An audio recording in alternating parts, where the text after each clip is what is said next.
Hi friends, welcome to our channel. இன்றைக்கி நம்ம வீடியோவில் என்ன பார்க்க போகிறோன்னா இது மேபி பார்த்திங்கன்னா யாரும் சாப்பிட மாட்டாங்க. இது என்ன பார்த்திங்கன்னா வச்சுக்கோங்க, பெரண்டை ஊறுகாய் அதாங்க செய்கிறோம்.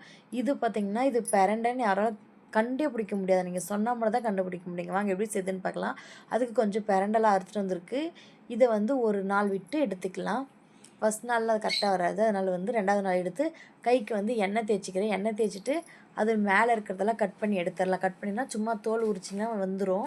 அப்புறம் ஒரு 25 சின்ன வெங்காயம், 10 பல் பூண்டு, காரத்துக்கு ஏற்ற மாதிரி வரமிளகா, கொஞ்சம் அதிகமாக உளுத்தம்பருப்பு. ஒரு கடாயை வச்சு கடாயை சூடானது உளுத்தம்பருப்பு சேர்த்துருங்க. உளுத்தம்பருப்பு லேசாக பொரிஞ்சதுமே சின்ன வெங்காயம், வரமிளகா, பூண்டு 3த்தையும் சேர்த்து நல்லா ஃப்ரை பண்ணி எடுத்துக்கோங்க. இதை ஒரு இதில் எடுத்து வச்சுருங்க. ஃப்ரை பண்ணி ஒரு பாத்திரத்தில் எடுத்து மாற்றி வச்சுருங்க.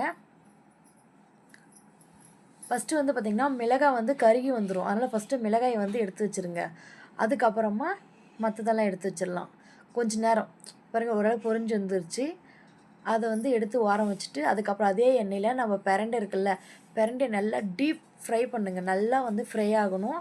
பாருங்கள், இந்த அளவுக்கு நல்லா ஃப்ரை பண்ணி எடுத்து வச்சுட்டு ஒரு கைப்பிடி அளவுக்கு கொத்தமல்லி, கறிவேப்பிலை சேர்த்து நல்லா வதக்கிடலாம். அது நல்லா வதங்கி வரட்டும். அதே எண்ணெயில் தாங்க வதக்கணும். நல்லா வதக்கி வரட்டுங்க. ஒரு மீடியம் சைஸ் தக்காளி எடுத்துக்கோங்க. எடுத்து கட் பண்ணி வச்சுக்கோங்க. இது ஓரளவு நல்லா வதங்கி சேர்த்துடணும்.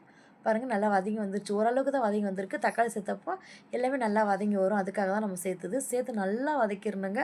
இது பார்த்திங்கன்னா இந்த பிரண்டை எதுக்கெல்லாம் யூஸ் ஆகுதுன்னு, நமக்கு கால் வலி இருக்கும்ல, கால் வலி, அப்புறம் இந்த வெயிட் லாஸ் பண்ணணும்னு நினைக்கிறவங்கள இது ஒரு நல்ல சைடிஷ்னே சொல்லலாங்க. சைடிஷ் ஆர் மெயின் டிஷ்னே சொல்லலாம். பாருங்கள், நல்லா வதக்கிக்கோங்க. வதக்கும் போது பார்த்திங்கன்னா கொஞ்சம் உப்பு சேர்த்திங்கன்னா தக்காளி சீக்கிரம் வதங்கிடும். அதுக்காக எண்ணெயில் தாங்க வதக்கணும். எண்ணெய் நான் தேங்காய் எண்ணெய் தான் யூஸ் பண்ணுறேன். நீங்கள் நல்லெண்ணெய் யூஸ் பண்ணிக்கோங்க. இப்போ இதெல்லாம் இருக்கிற வீட்டில் இருக்க எண்ணெய் அதை யூஸ் பண்ணிக்கோங்க. நல்லா ஃப்ரை பண்ணி எடுத்துக்கோங்க. பாருங்கள், இப்போ நல்லா வதங்கி வந்துருச்சு.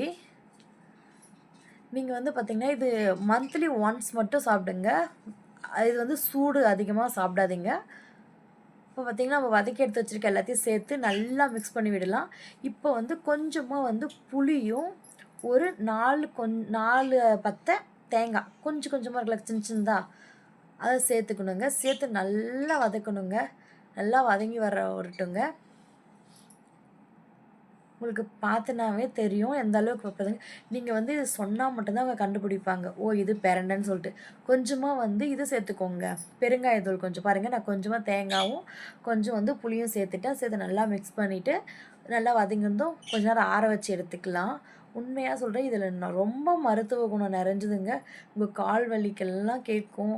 அப்புறம் முட்டி வலி அதுக்கெல்லாம் சரியாகும்னு சொல்கிறாங்க. கண்டிப்பாக ட்ரை பண்ணி பாருங்கள். மாதத்தில் ஒரு டைம் எடுத்துக்கோங்க. வீக்லி ஒன்ஸ்லாம் வேணாங்க, மாதத்தில் ஒரு டைம் எடுத்துக்கோங்க.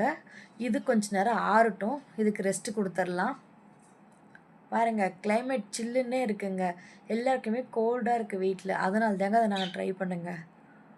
பாருங்கள், எல்லாம் மழை தூரி பசுமையாக இருக்குங்க ஊரே. இப்போ நல்லா வதங்கிருச்சு. இதை ஒரு மிக்ஸி ஜாருக்கு மாற்றி அரைச்சிடலாம். இது பார்த்திங்கன்னா ஃபஸ்ட்டு கொஞ்சம் கொரப்பாக அரையும். கொஞ்சமாக தண்ணி சேர்த்து அரைச்சிங்கன்னா நல்லா அரைஞ்சிரும். கொஞ்சமாக தண்ணி சேர்த்துக்கலாம். கொஞ்சமாக தண்ணி சேர்த்துக்கோங்க. நீங்கள் அந்த வானாலே கூட தண்ணி சேர்த்துட்டு மிக்ஸ் பண்ணி சேர்த்துக்கோங்க. பாருங்கள், சூப்பராக அரைச்சி எடுத்தாச்சு. இதை ஒரு வாரம் வச்சுட்டு நம்ம ஒரு வாழை இலை அறுத்துட்டு அதில் போட்டு சாப்பிட்லாம். கண்டிப்பாக நீங்கள் ட்ரை பண்ணி பாருங்கள், சூப்பராக இருக்குங்க. ஒரு வாழை இலை அறுத்துட்டு வச்சுட்டு வாழை இலையில் தண்ணி தெளிச்சுன்னா சூப்பராக இருக்குங்க. கண்டிப்பாக நீங்கள் எல்லாமே ட்ரை பண்ணி பாருங்கள். எல்லாருக்கும் ரொம்ப பிடிக்கும். பாருங்கள், மாடெல்லாம் இருக்குது, ஜாலியாக விளையாடிட்டு இருக்காங்க. இந்த வாழை மரத்தில் தான் நம்ம வாழையில் அறுத்து அதில் சுடு சுடு சாதம் போட்டு களிக்கு சூப்பராக இருக்குங்க. சாதம் களிக்கு நல்லாயிருக்கும். தோசைக்கு இட்லிக்கு நான் சாப்பிட்டது இல்லைங்க. சாதத்துக்கும் களிக்கும் சூப்பராக இருக்குங்க.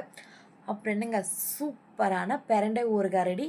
கண்டிப்பாக ட்ரை பண்ணி பாருங்கள். ராகினி, எப்படி இருந்துச்சு? சூப்பராக இருந்துச்சுமா. கண்டே பிடிக்க முடியலைங்க. புதினா சட்னி மாதிரி இருக்கும்னு சொல்கிறாங்க. சூப்பராக இருக்கும். பாய் ஃப்ரெண்ட்ஸ், நெக்ஸ்ட் வீடியோவில் பார்க்கலாம். டாடா.